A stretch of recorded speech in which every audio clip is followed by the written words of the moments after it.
এই মুহূর্তে সবচেয়ে বড় খবর, যে কোনো মুহূর্তেই শওকত মোল্লা গ্রেপ্তার হতে পারে, কারণ তার বাড়িতে সকাল থেকেই এনআইএর আধিকারিকরা রয়েছেন। ইতিমধ্যেই তার ছেলেকে গ্রেপ্তার করা হয়েছে। শওকত মোল্লা ছেলে ইমরান মোল্লাকে ইতিমধ্যেই গ্রেপ্তার করা হয়েছে এবং যে কোনো মুহূর্তেই কিন্তু শওকত মোল্লা এনআইএর হাতে গ্রেপ্তার হতে পারেন। আর সকাল 6টা নাগাদ শওকত মোল্লার বাড়িতে এনআইএ অভিযান করে আর রীতিমতো তল্লাশি শুরু করে এবং তার যে বাড়ির পাশে যে পার্টি অফিস তৃণমূল কংগ্রেসের, সেই পার্টি অফিসেও তল্লাশি চালায়। দীর্ঘক্ষণ তার ছেলে ইমরান মোল্লাকে জিজ্ঞাসাবাদ করে। তারপর তার ওয়াইফ এবং তার শালিকা যখন বাড়িতে ঢোকার চেষ্টা করে, তাদেরকে কিন্তু বাড়িতে ঢুকতে দেওয়া হয়নি।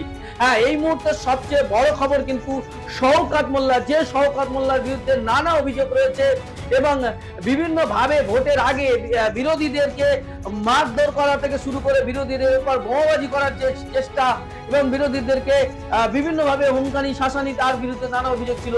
কিন্তু আপনারা জানেন যে ভোটের আগে ভাঙড়ের চালতেবিয়া অঞ্চলের বামুনিয়া এলাকায়, সেখানে বামুনিয়া এলাকায়, দক্ষিণ বামুনিয়া এলাকায় সেখানে দেখা যাচ্ছিল বোমা বিস্ফোরণ হয়েছিল।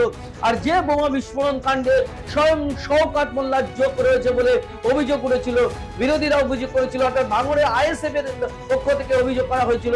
সেই শওকত মোল্লার বাড়িতে কিন্তু এনআইএ আধিকারিকরা সকাল 6টা থেকে রীতিমতো তল্লাশি করছে।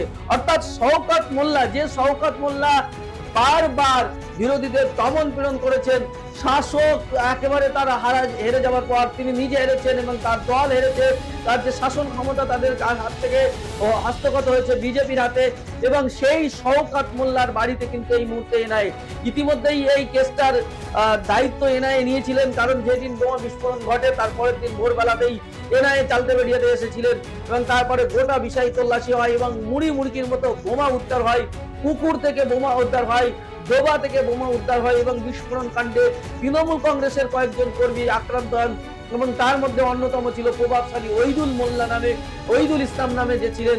সেই ওহিদুল ইসলামকে গ্রামবাসীরা তাকে কিছুদিন পরে বাড়ি আসলে তাকে ধরে ফেলে এবং তাকে গণধোলাই দিয়ে পুলিশের হাতে তুলে দেয়। তাকে এনআইএ আটক করে এবং তারপর থেকেই একের পর এক এখানে তল্লাশি চলছিল এবং সেই ভোট পরবর্তী আজকে একেবারে সকাল 6টার সময় শওকত মোল্লার বাড়িতে এনআইএ আধিকারিকরা যান এবং সেখানে গিয়ে তার বাড়িতে তল্লাশি করেন, তার পাশের যে পার্টি অফিস সেখানে তল্লাশি করেন এবং সেই সাথে সাথে তার পুত্র ইমরান মোল্লাকে একেবারে গ্রেপ্তার করে নিয়েছে, আটক করে নিয়েছে এনআইএর আধিকারিকরা।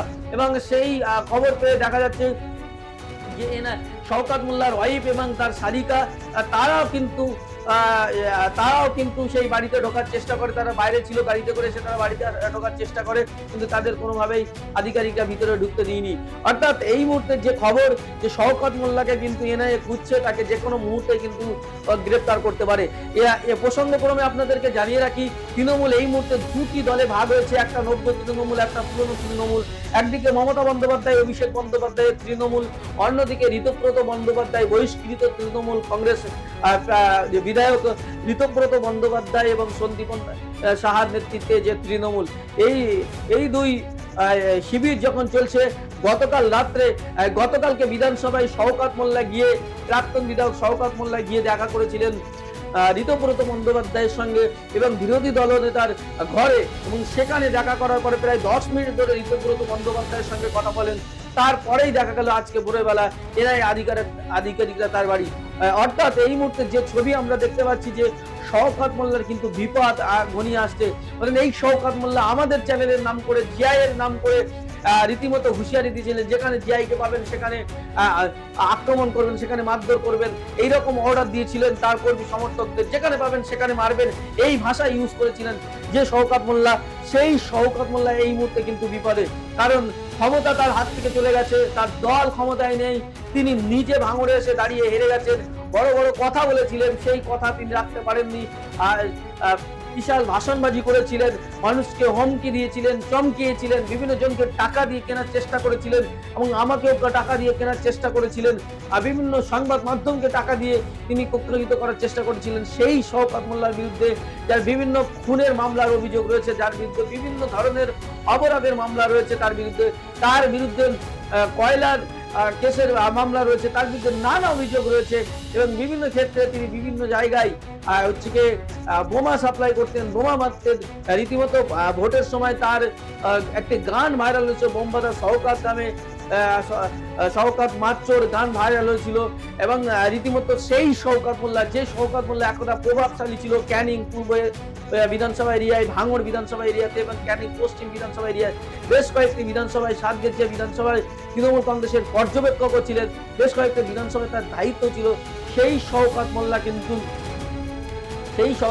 কিন্তু প্রভাব পড়েছে এবং ভোটে হেরেছেন, তার দল হেরেছেন এবং সেই শওকত মোল্লার বাড়িতে কিন্তু এনআইএ আধিকারিকরা, অর্থাৎ এনআইএ আধিকারিকরা তাকে জিজ্ঞাসাবাদ করবেন এবং সেই রকম আমরা খবর পাচ্ছি সূত্র মারফত যে সেই বিষয়টাকে সামনে রেখেই যে কোনো মুহূর্তে কিন্তু গ্রেপ্তার হতে পারেন শওকত মোল্লা।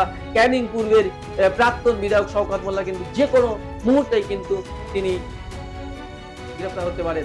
অবশ্যই পরবর্তী আপডেট কি হচ্ছে না হচ্ছে জানাবো, তবে এই পর্যন্ত যে খবর, এনআইএ আধিকারিকরা তার পুত্র ইমরান মোল্লাকে কিন্তু গ্রেফতার করেছে।